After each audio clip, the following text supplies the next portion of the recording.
What's up, everybody? It's Kelvin. We're back here again with another PS4 Slim. Came in. The owner claims that it has been terribly slow, so that definitely meant the hard drive was gone. So we proceeded to take it out and check the health, and look at it.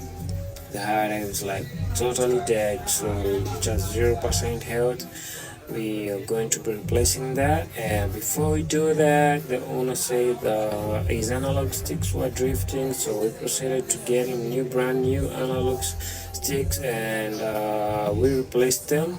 Yes, we do that too. We repair parts too, and so the job was a success, definitely. And we proceeded to swap the hard drive. He came in with a dead 500 GB hard drive, so we swapped him. We upgraded him to a 1 terabyte, and the job was a success too.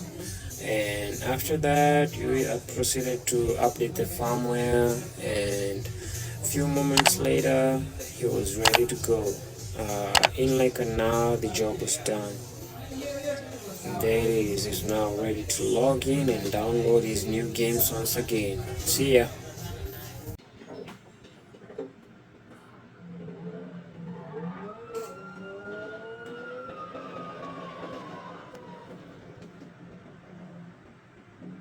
Pronounce it.